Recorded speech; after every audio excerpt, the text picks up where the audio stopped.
এই প্রচন্ড তাপপ্রবাহের মধ্য দিয়ে আমাকে গ্যাসের অফিসে আসতে হলো। কিচ্ছু করার ছিল না, আমাকে এখানে আসতেই হতো। তাই একটু সকাল সকালে বেরিয়ে পড়েছিলাম। গুড মর্নিং গাইস, শুভ সকাল সকলকে। এবং আজকের দিন সবার ভালোভাবে কাটুক এই প্রার্থনা নিয়ে আমার ব্লগটা শুরু করছি। আমি অনেকটা পরেই এসেছি তোমাদের সামনে, কারণ আমি সকালবেলাটা আসিনি এই কারণেই যে তাড়াহুড়ো করে একটু রান্নাবান্না করতে হবে। আজকে আমার আবার একটু গ্যাসের অফিস যেতে হবে। অ্যাকচুয়ালি গ্যাস প্রথম ট্রান্সফার করা হয়েছে এখানে, তো প্রথমবার বুক করেছি, তো ওখানে মেসেজে দেখাচ্ছিল যে 4 দিন পর গ্যাসটা আসবে, কিন্তু 4 দিন ওভার হয়ে গেছে, এখনও গ্যাস আসেনি।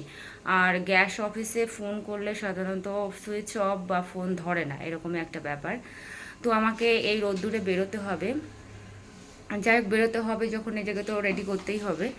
তো এখনও রান্না কমপ্লিট হয়নি পুরোপুরি। আজকে ভাত, আমের ডাল আর আলু ভর্তা করেছি। আর একটা জিনিস করেছি, গত 3 দিন, হ্যাঁ 2 দিন আগে আর লাউ করেছিলাম, তার খোসাটা আমি যত্ন করে রেখে দিয়েছিলাম। তো লাউর খোসা ভাজাটা আমার প্রচণ্ড পছন্দের।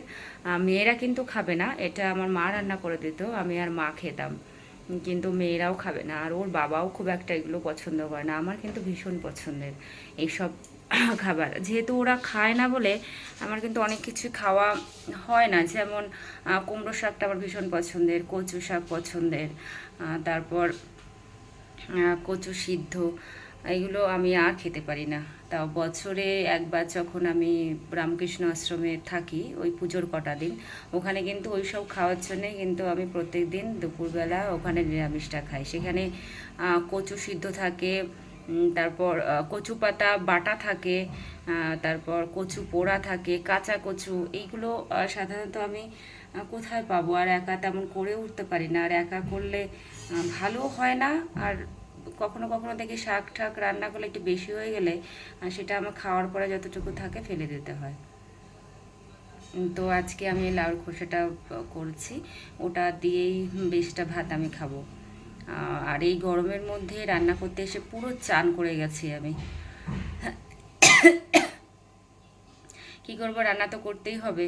আর একটা জিনিস কি জানো তো, মানে মেয়েরা যতই বাইরে কাজ করুক বা চাকরি করুক, মানে আমাদের মতো মিডিল ক্লাসের কথা বলছি, তাদের কিন্তু ঘরেই এই কাজকর্ম করতেই হবে, ঘর গোছানো রান্নাবান্না করতেই হবে। আর ছেলেদের ক্ষেত্রে দেখো কতটা সুবিধা, ওরা মানে মোটামুটি পড়াশুনো শিখে একটু চাকরি পেলেই হয়ে গেল, তাদের আর কোনো কাজকর্মের দরকার হয় না, ঘরের কাজের দরকার হয় না। হ্যাঁ, যারা হেল্প করে তাদের কথা আলাদা, কিন্তু ম্যাক্সিমাম ছেলেরা একটু চাকরি পেলেই কিন্তু হয়ে গেল কেল্লা ফতে। যেটা বলছিলাম, মানে ছেলেরা একটু পড়াশুনো করে কষ্ট করে চাকরি পেলেই হয়ে গেল, আর তারপর থেকে রান্না ভাত, ভালো বউ পেয়ে যাবে, যেহেতু চাকরি করে ছেলে, ভালো বউও পেয়ে যাবে। আর বসে থেকে থেকে চা দাও, কফি দাও, ভাত দাও, মানে সব রেডি থাকবে। আর আমরা মেয়েরা বাইরে যতই কাজ করি, চাকরি করি, আমাদের কিন্তু বাড়িতে এই রান্নাবান্না, এই গরমে দেখো কি পুরো ভিজে গেছে, একদম চান করে গেছি আমি। তো এখন আমি রান্নাঘর থেকে মানে মোটামুটি রান্না শেষ, গুছিয়ে তারপর চান করতে যাব। চান করার পরে টুকিটাকে একটু কাজ আছে, সেটা করব। তারপর 12টার পরে যাব আমি অফিসে, কারণ ওরা 10টার পরে খোলে, কিন্তু খুলতে খুলতে 11টাও বেজে যায় কখনো কখনো। তো 12টার পরে আমি যাব, ভরা দুপুরবেলা কিন্তু বেরোবো আজকে। আমার কাজ কিছু করার নেই, আর ফেরার সময় কিছু কেনাকাটা তো থাকবেই, করে আসবো। তো ছেলেদেরকে বলবো যে তোমরা কষ্ট করে একটু পড়াশোনা করে চাকরিটা জোগাড় করো, দেখবে তোমাদের লাইফ ঝিঙ্গালালা। আমরা যতই পড়াশোনা করি, এই কাজ আমাকে করতে হবে, খুন্তি নাড়তে হবে, বাসন, যদিও আমাদের কাজের দিদি থাকে তবুও আমাদের বাসন কিছুটা মাজতে হবে। আজকে দেখো মানে আলু সিদ্ধ করার পরে যে আলু সিদ্ধটা চটকাতে হয়, মানে ভর্তা করতে হলে, সে হাত পুরো পুড়ে গেছে, এইখানে হাতে সেঁকা লেগেছে। কী করবো বলো, এগুলো তো করতেই হবে, কিচ্ছু করার নেই, কারণ আমাদেরকে মাথায় ঢুকিয়ে দিয়েছে এটা আমাদের সংসার। মায়েরা যেমন শিক্ষা দিয়েছে তেমনও শিক্ষা পেয়েছি, সংসারে কাজকর্ম গুছে হাসি মুখেই করি, বাস সেটা শেয়ার করলাম যে এরকমই আমাদের লাইফ। এখন আমরা এটাও শিখেছি যে লাইফ যেমনভাবে সিচুয়েশন সামনে আসে সেভাবে হ্যান্ডেল করতে হয়। রান্না কিন্তু সিম্পল করেছি, বললাম ডাল করেছি, টক ডাল, আলু ভর্তা আর লাউ এর খোসা বাটা আর একটু শাক ভেজেছি। আর মাছ রয়েছে, ওরা যদি মাছ খেতে চায় তাহলে মাছ ভেজে দেবো, আর ডিম খেতে চাইলে ডিম ভেজে দেবো। যাই হোক, আপাতত এখন কিচ্ছু করবো না, যদি ওরা খেতে চায় তবেই করবো, নাহলে কিন্তু নষ্ট করবে। দেখা যাক কী করে ওরা। এই গরমের মধ্যে আর একটা কাজ আমি সেরে নেব। অনেকদিন আগে আমি একটা শিল কিনেছিলাম, শিলটা কাটা হয়নি বলে আমি ওটা ব্যবহারও করতে পারি না। দোকান থেকে আমি সবচেয়ে ছোট শিলটা এনেছিলাম। তো আমি যখন রান্না করছিলাম তখন ওই শিল কাটা লোকটা চিৎকার করছিল, আমি উপর থেকে চিৎকার করলাম যে দাদা দাঁড়ান। তো আমি শিলটা কাটাবো বলেই ওনাকে দাঁড় করেছি। তো দরদামও করেছি, উনি অনেকটা বেশি চাইছিল। যাই হোক, আমি একটা দামের মধ্যে সেটেল করেছি ওনাকে। উনি কাজ করছেন। এই শিলটা প্রায় আমার 3 মাস হয়ে গেছে কিনেছি, কিন্তু কাটানোর অভাবে আমি একদমই ব্যবহার করতে পারছি না। অ্যাকচুয়ালি কি হয়, ছোট মানে অল্প মশলা যখন দরকার হয় তখন কিন্তু আর মেশিনে দেওয়া যায় না, তখন ওই একটা ছোট হামানদিস্তা আছে, আর শিলটা খুব প্রয়োজন হয়। ওটাতে তো খুব ভালো মিহি করে বাটা হয় না। দেখা গেলো একটা তরকারিতে অল্প একটু আদা লাগবে বা অল্প একটু রসুন লাগবে, আর রসুনটা থেতলে দিলে হয়, কিন্তু আদাটা কিন্তু থেতলে দিলে হয় না। তাই আমি ছোট্ট শিলটা কিনেছিলাম। এই দাদা এই শিলটা কাটানোর জন্য আমার কাছে আহ মানে 260 টাকা চেয়েছিল। তা আমি বললাম যে 260 টাকা আমি দিতে পারবো না, আমি তোমাকে 120 টাকা দেবো। তা উনি 120 টাকায় দিতেন, তবুও দেখলাম একটু এদিক ওদিক করছে, তাই আমি বললাম ঠিক আছে 150 টাকা দেবো, তুমি করে দাও। তো এইভাবে তার সাথে কথা হচ্ছে। বেশি দর কষাকষি করিনি, কারণ তারাও তো রোদ্দুরে বেরিয়েছে এটা নেওয়া, মানে এই কাজটা করবার জন্য। দেখো আমাকে অনেক হেল্প করে দিচ্ছে। নোড়াটা এত এবড়ো খেবড়ো, উনি ঘষে ঠসে মানে পুরোপুরি আরো সমান করে নিচ্ছেন, যাতে বাটনাটা বাটতে সুবিধা হয়। তারপরে উনি কেটে দেবে, খুশি মনে কাজ করছে। তা বললেন যে তোমার সুবিধার জন্য আমি এগুলো করে দিচ্ছি। তা দেখলাম যে 150 টাকা দিয়েছি, উনি মনে মনে বুঝলাম আমি যে উনি বেশ খুশি হয়েছেন। যাই হোক, একটা কাজ এরকম দুটো দুটো তিনটে কাজ পেলেই ওনাদের সংসারটা ভালোভাবে চলে যাবে। তা উনি ভালোই কেটেছেন।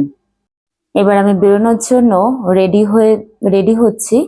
একদম সিম্পল সাদা মাটা একটা জামা চুজ করেছি, একদম নরম, যেটা ঘরে ছিল। এটা রেগুলারই পরা হয় যখন আমি জার্নি করি। নরম জামাটা, সেই জামাটা চুজ করেছি। আর গরমের মধ্যে আর কি করব, একটা সানস্ক্রিন লাগিয়ে তার উপর একটু পাউডার ঘষে নিয়েছি। আর চুলটাকে যতটা সম্ভব উপরে তুলে ক্লিপ লাগিয়ে নিলাম। এটাই সবচেয়ে সুবিধা গরমের সময়। গরমের সময় একদম কিন্তু আমি চুল ছোট করি না, গরমের সময় বাড়তে দিই, আর শীতকাল এলে কেটে ফেলি। আর এই ওড়নাটা এইভাবে নিচ্ছি।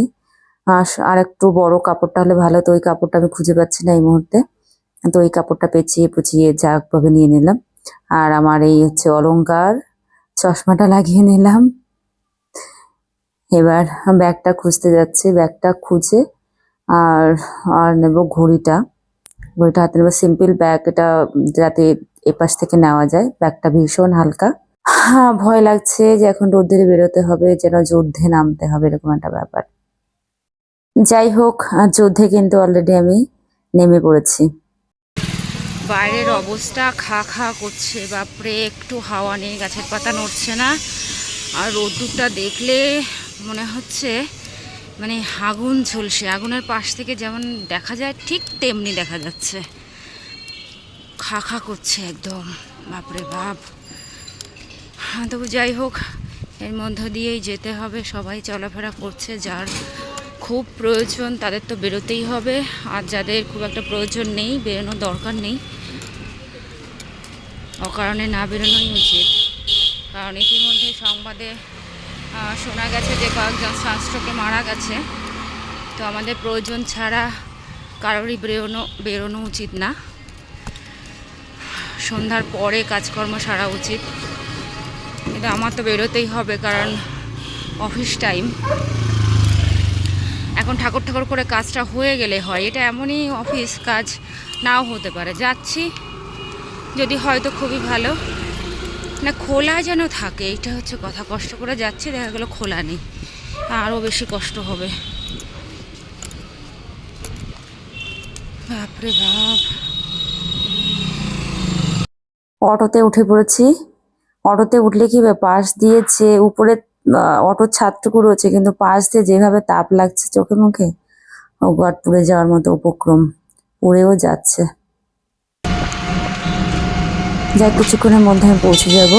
অবশেষে আমি অফিসে পৌঁছে গেছি, গ্যাস অফিসে।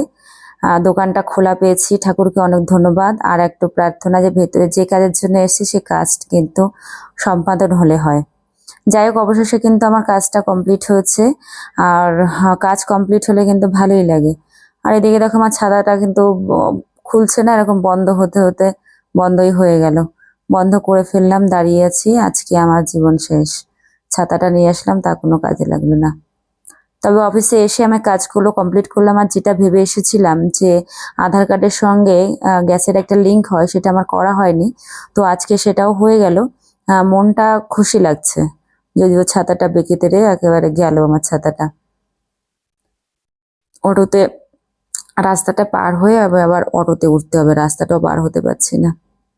রাস্তাটা পার করে ওই পাশ থেকে আমাকে অটোতে উঠতে হবে।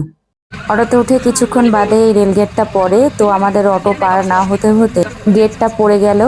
তো আমি অপেক্ষা করছি, এক্ষুনি ট্রেনটা ঢুকবে, আমি আওয়াজ পাচ্ছি, তার ট্রেনের ভিডিওটা একটু নেওয়ার চেষ্টা করব। এখান থেকে অল্প একটু দেখা যাবে। তো এখানে যদি রেল গেটটা পড়ে অনেকক্ষণ সময় নেয়। তো আজকে দেখি অল্প সময়ের মধ্যে ট্রেন ঢুকে গেছে। তো ট্রেনের ভিডিওটা নিলাম, ভালোই লাগলো। এত তাপ আসছে পাশ দিয়ে, মানে মনে হচ্ছে মুখটা পুরো ঢেকে ফেলি, প্রচন্ড। আর ছাতাটা নষ্ট হওয়ার জন্য আমি আর ছাতা খুলতে পারলাম না, ওখান থেকে কিছুটা হেঁটে হেঁটে আসতে হলো। কারণ কিছু জিনিস কেনার আছে, এখান থেকে কিছু ফল নিলাম। কারণ কিছু কেনাকাটা আছে, এখান থেকে কিছু ফল নিলাম, আরো অন্য কিছু নেওয়া হয়েছে।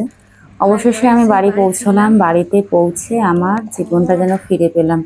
প্রচণ্ড গরম, তার মধ্যে ছাতা গেছে খারাপ হয়ে। একটু জল খাবো, ফ্রিজ থেকে জল খাওয়া যাবে না এখন, তাই নর্মাল জল খাবো।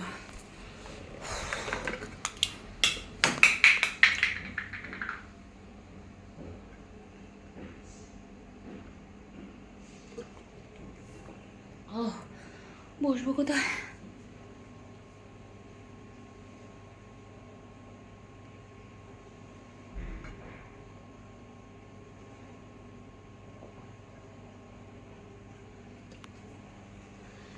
এখন কটা বাজে জানো? এখন 12টা 5।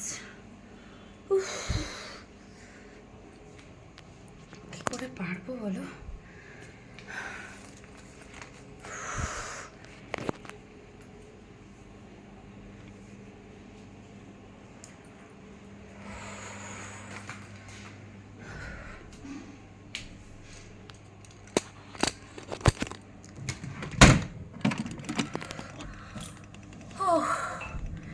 হাত পা পুড়ে যাচ্ছে, পায়ের পাতাটা একদম পুড়ে যাচ্ছে, হাতের অবস্থা দেখো।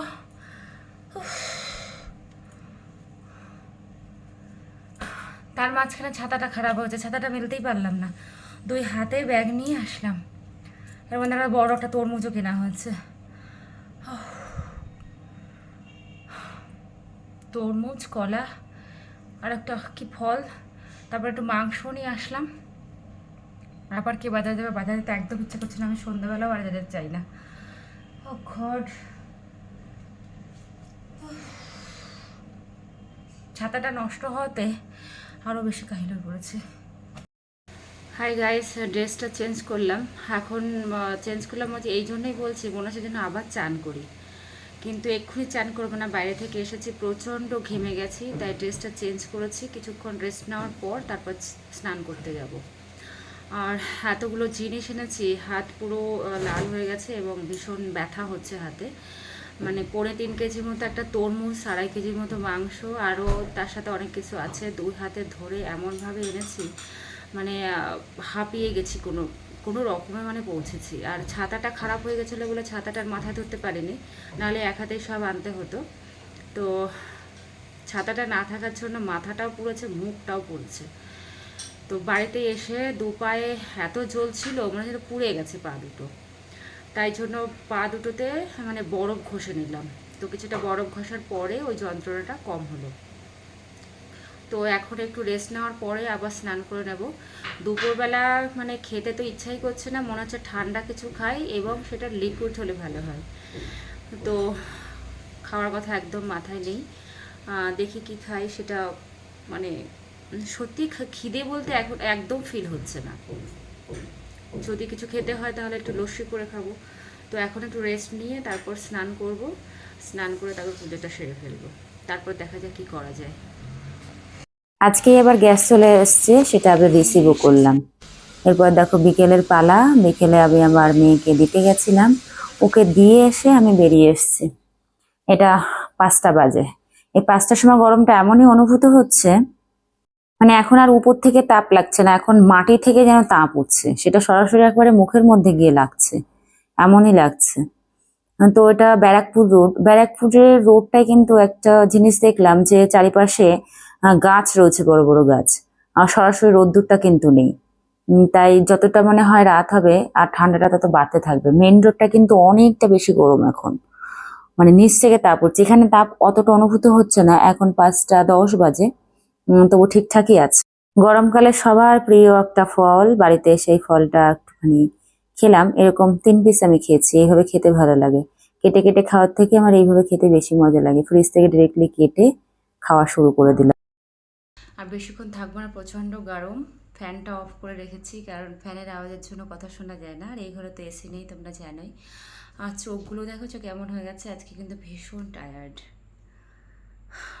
চোখগুলোর অবস্থা ভীষণ বাজে। যাই হোক, এখন আমি শুতে চলে যাব। তোমরা সবাই ভালো থেকো, সুস্থ থেকো। সকলকে শুভরাত্রি এবং আমার অনেক অনেক ভালোবাসা, শ্রদ্ধা সকলের জন্য। সবাই ভালো থেকো, সুস্থ থেকো এবং খুব ভালোভাবে ঘুম হোক, এবং প্রার্থনা করে আগামী দিন যেন সকলের খুব ভালোভাবে কাটে। অগ্রিম শুভেচ্ছা রইল। ভালো থেকো, সুস্থ থেকো, পুনরায় বলছি টাটা।